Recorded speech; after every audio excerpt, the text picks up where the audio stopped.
are, we are, we are, we are, we are, we are Duel Legion. So let's get things started with Vampire Familiar. We're running 2 Vampire Familiars. If you don't know what this card does, basically when it's special summon you can pay 500 life points, bring a vampire monster from your deck to your hand, and if it's in your graveyard you could send 1 vampire card from your hand or face up on the field, special summon it from the graveyard. When it's special summoned this way and it leaves the field, banish it when it leaves the field. Pretty simple. 3 retainers, pretty much the same thing, except it searches out vampire spell or trap cards. That's why I run him at 3 and Familiar at 2, because if I'm not getting the monsters I want, particularly Ghost, I can just search it out with Familiar. Retainer just pretty much gets the spell and trap cards. We're doing 2 Ghost and 1 Sorcerer. So pretty much I didn't have another Ghost.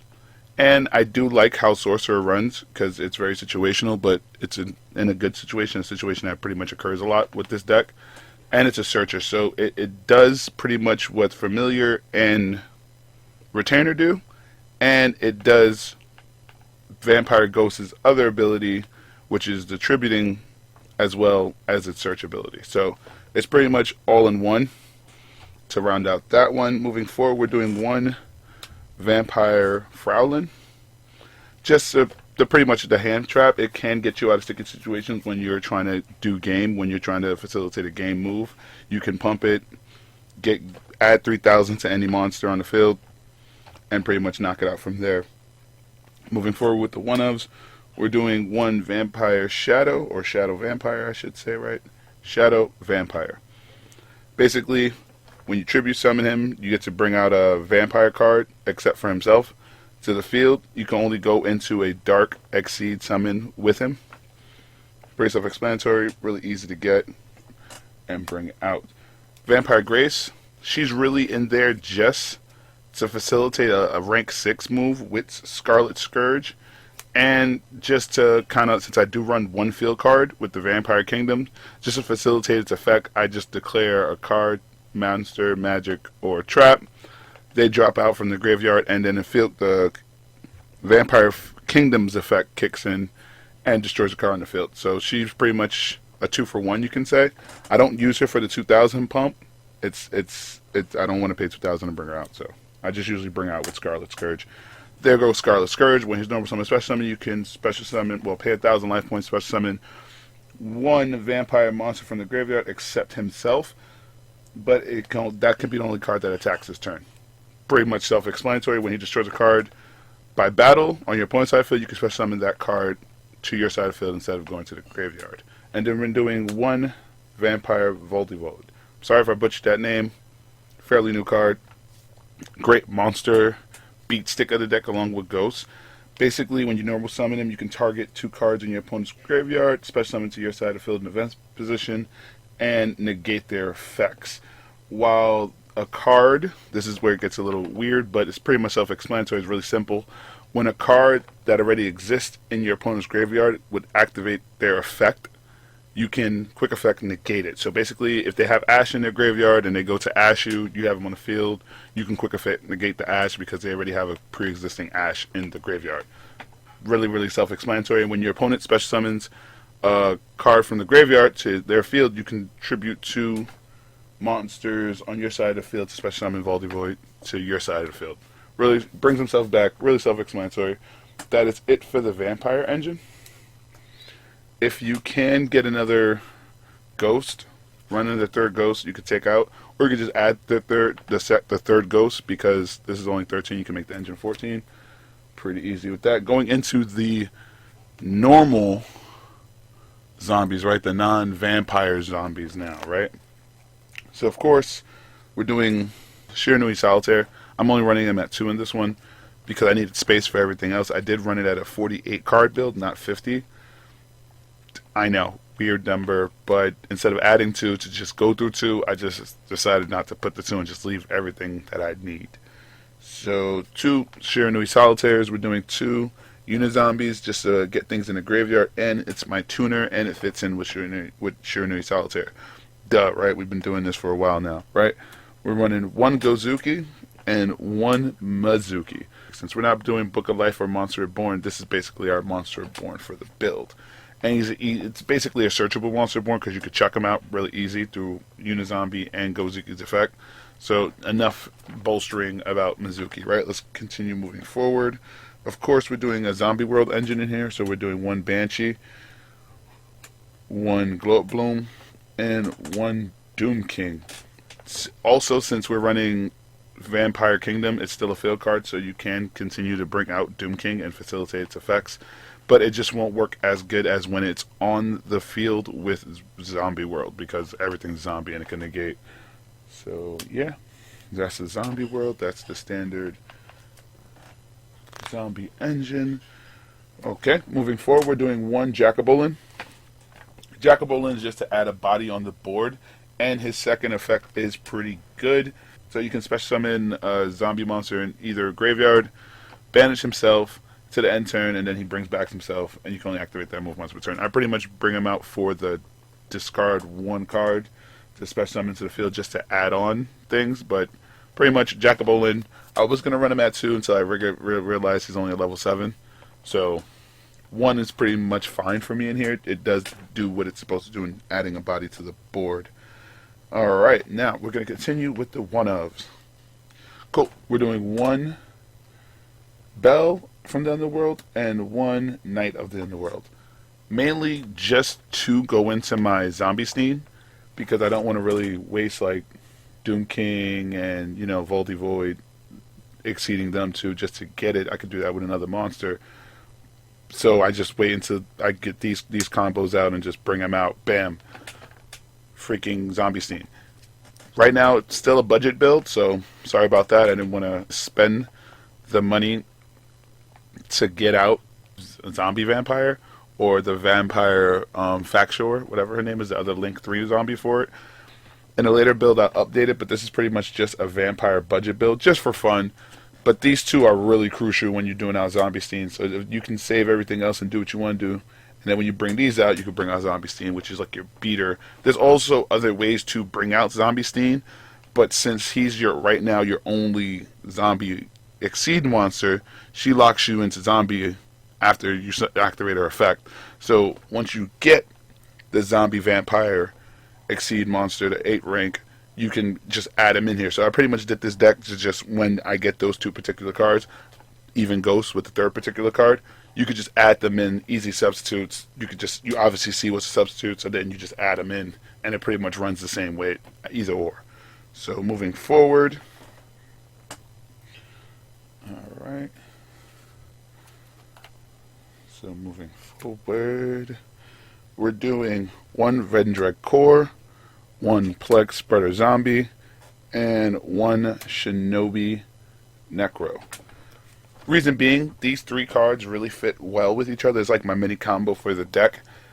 Basically, you would just use Vendread's Core to knock out Shinobi Necro. Shinobi's Necro then special summons himself because it was banished through a card effect to the field. And then when you do that, if you have Vampire Sucker on the field, when you activate Vendread, when you bring out Vendread from the graveyard, you could draw a card. Shinobi Necro comes to the field. Don't draw a card because it's from the banish pile. Then if you have a Plague Spreader in your graveyard, you can just place a card on top of the deck, special summon it from the graveyard, draw for Shinobi Necro, and then disc drop. Like, you could literally draw the same card and then drop the same card if you really don't need it. So you end up really just plussing 1, and you get a nice drop out. So if you need to put something in the graveyard like a Mizuki or something that belongs in the graveyard you really don't need in your hand, like a Voldy Void or a Doom King, you can just use it that way as well too. Really gives you can either go into a Link 3 play, you can go into Exceed play, or you can go into a Synchro Summon play. So it gives me all 3 plays that I want to play with.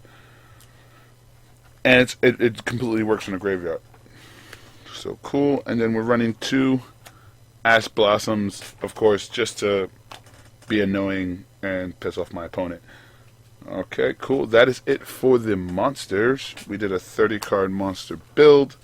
Again, this is just a budget build, guys. When I get the other 3 cards, I would definitely add them, but pretty much nothing is really going to change outside of the monster engine for, vampire ghosts. And if we do, honestly, now just vampire ghosts, and then the other two cards would just go into the extra deck. Cool. So moving on for the spell and traps, we're doing the traps first because we only run a few of them. We're doing 2 vampire dominations, which is basically your negator for spell, trap, and monster effects. If the card you would negate is a monster, you get to gain its attack points as life points. Really broken with that one. And then we're doing 2 vampire awakening because it just special summons a vampire. It just special summons a vampire from the deck to the field. Bing, bang, boom. If you like, say you have those 2 cards face down, a domination and an awakening, you can activate the awakening, bring a vampire, and then do the domination to negate whatever card effect that's going on the field. So it's pretty cool to have those 2. Usually people run 1 awakening. I was like, I'm a wild out and run 2 of it. So I really like the card. Pretty much that's it. And the artwork's pretty cool. And the artwork fits as well as when I run out my 1 blockout curtain.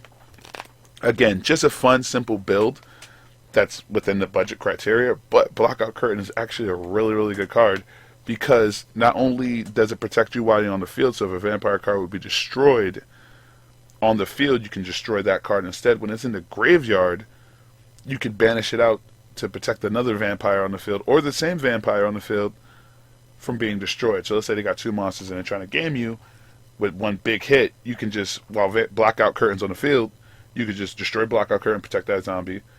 And then when they try to do it again, you could banish out blockout current, protect the zombie again. So you're keeping your monster on the field, no problem. And you can only use each effect of this card once per turn. So once it goes in the graveyard, it's liveable for its second effect. So really, really good card. I felt for a vampire, and it falls in well with Frowlin's artwork and having them in there as well too. So moving forward, we're doing 2 dominations. Don't curse me out. 2 dominations, 1 because I needed space, and again, it was one of those, I'm running 18 spell and traps just to give me the 48. I could put I could put a domination in and another desire or a vampire glare or whatever, or takedown. But instead of just having that, I could just not have them and just reduce the deck down to 48 to where, it's not 2 just cards I want to sit there and might draw or might get cluttered together. It's a whole bunch of stuff that I need without clutter. So that's how I was looking at it. I really didn't want to hit 50 with this build because this is just a play build, but I didn't want to go too crazy. 2 vampire desires. I was running 1. 2 is better because basically it's like a vampire fool's burial when you think about it, and it's a level manipulator and a special summoner. So it does 3 in 1. So why not? It basically does 3 good things for the deck that you would want in each card, but it does it in 1 card. So you basically could send 1 monster you control. Target 1 you basically can target 1 card you control, send 1 vampire monster from your deck to the graveyard with a different level of that monster, and then change that monster's level to that vampire's level. So you can see where I'm going to. You can get a quick 5, you get a quick 8, you can get a quick 6. You can pretty much do whatever you want with it, and then you can special summon with it as well. And then the level of manipulation comes within the first effect, so it's really, really good. Now, moving forward, we're doing the 1 Vampire Kingdom. Again, just a fun build. It is actually a really good card when you think about the fact that it gives every zombie on the field a 500 boost. So with that, it turns every zombie monster into a little bit more like beat stick. And when you're running your Voldly Void, and when you're running Doom King in attack mode, you can see where 33s are better than 28s. Definitely. Moving forward, that is pretty much the that is pretty much the vampire spell and trap cards for the deck. We're doing now the regular spell and traps. We're doing pretty much the regular spell cards, I should say.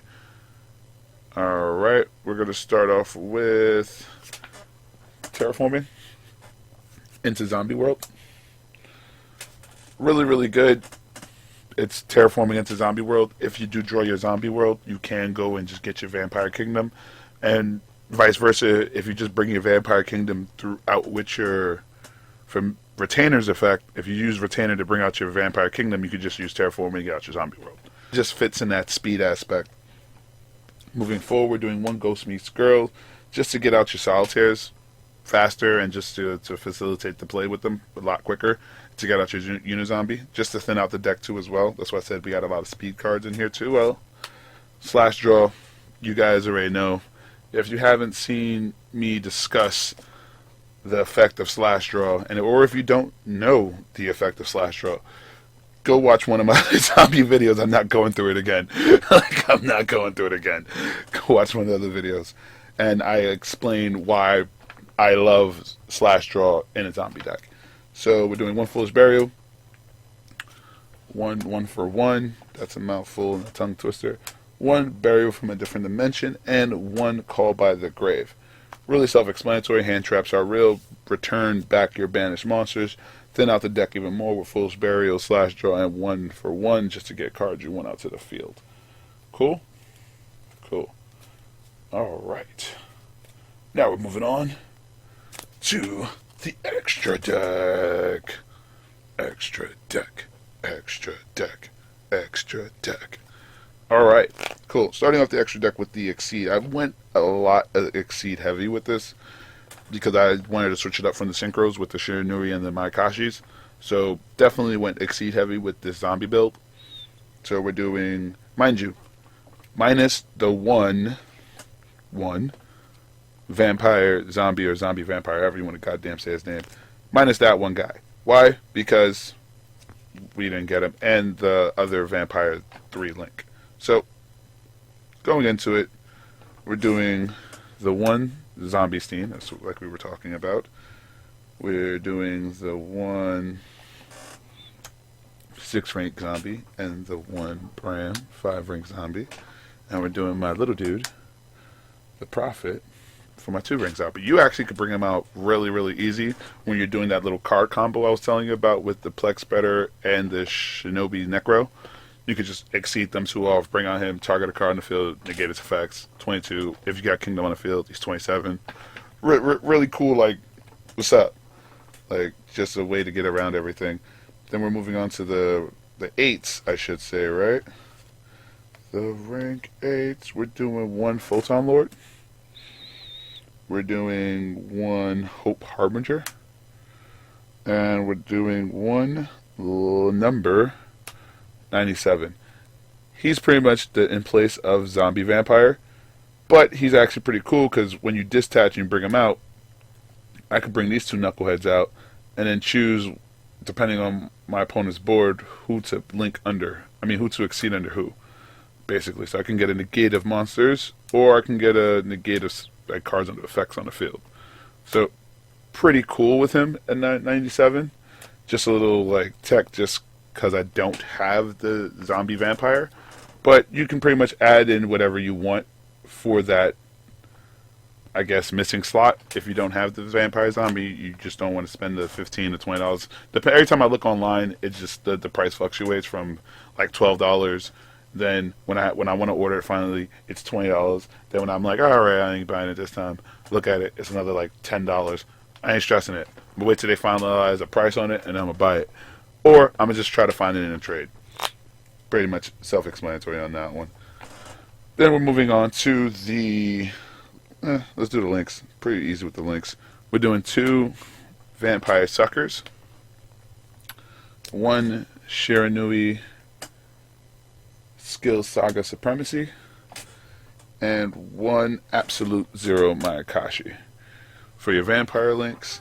And then for your Synchros, we're doing...